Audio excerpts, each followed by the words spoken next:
Sino ang may control ng iyong future?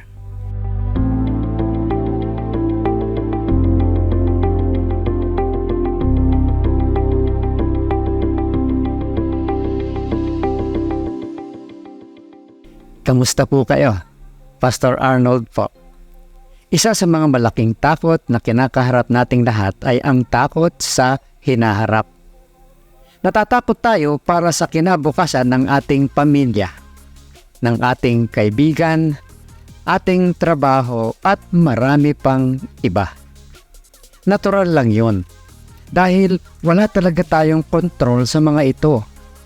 Ngunit ang pagkatakot na yon ay dapat magtulak sa atin sa pagtitiwala sa Diyos ng mas malalim. Maaring hindi nating kontrolado ang ating kinabukasan, ngunit ang Diyos ang may hawak nito. Nilikha niya ang buong universe. Kung gugustuhin niya, maaring alisin na lang ito ng Panginoon sa isang sandali lamang. Gayunpaman, ginagawa niya ang kanyang plano sa history. Inililipat niya ang kasaysayan sa isang climax. Isang araw ay babalik si Jesucristo sa lupa. Walang makakapigil niyan. Tulad ng ginawa niya sa kasaysayan upang ilipat ang mga kaganapan patungo sa araw na yon, gumagawa rin siya sa iyong buhay para sa isang layunin, kung hahayaan mo siya. Ang sabi po sa Bible sa Romans 8:28, "And we know that God causes everything to work together for the good of those who love God and are called according to His purpose for them." Hindi sinabi ng salita ng Diyos na lahat ng nangyayari ay mabuti. Hindi rin nito sinasabi na ang Diyos ang sanhi ng lahat. Hindi siya nagdudulot ng digmaan. Hindi siya nagiging sanhi ng kanser. Hindi siya ang nagdudulot ng panggagahasa, pang-aabuso at pangmomolestya. Hindi siya ang nagdudulot ng kasamaan.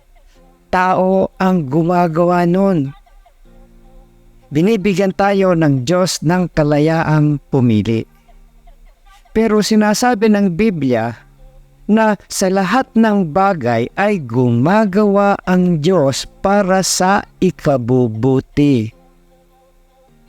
Magagawa niya ang mga palpak, kasamaan, at masasamang desisyon na ginawa ko sa buhay at gagamitin ang mga iyon sa kabutihan kung magtitiwala ako sa Kanya. Gayunpaman, ang Romans 8:28 ay hindi isang pangako para sa lahat. Ito ay para sa mga umiibig sa Diyos. Ito ay para sa mga nagtitiwala sa Diyos at nagsasabing, "Panginoon, kunin mo ang lahat ng mga bahagi ng aking buhay at pagsama-samahin ang mga ito." Ito ang dahilan kung bakit kapag binabasa ko ang headline araw-araw, hindi ako nag-aalala. Oo, maraming problema sa mundo ngayon. Pero ang Diyos pa rin ang kumikilos. God is still in control. Inililipat pa rin ng Diyos ang kasaysayan sa climax. At dinadala pa rin ng Diyos ang kanyang mga tao tungo sa kanyang pinakamahusay para sa kanila. Isang araw, gagawin ng Diyos ang lahat para sa kanyang layunin. Dahil ang Diyos ang may kontrol, mapagkakatiwalaan natin siya sa lahat ng bagay, kasama ang mabuti, masama, at pangit sa ating buhay. Think about this, my friend. How will knowing that God is in control help you to trust Him better? Paano daw nakakatulong malaman mo na ang Diyos ang may kontrol sa iyong pagtitiwala ng mabuti sa Diyos? Pag-isipan mo yan, kaibigan. Pangalawa, how have you seen God take a bad decision and make something good out of it.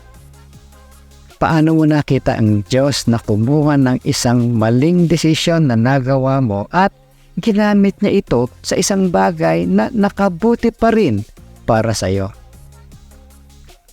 At ang pangatlo, think about this, my friend. What is one fear of the future that you can hand over to God? Ano ba yung isang takot na yan sa hinaharap sa future na maaari mong ibigay o ipagkaloob sa Diyos ngayon? Have a great day, my friend. At huwag mong kakalimutan kung sino ang gumawa ng araw na ito.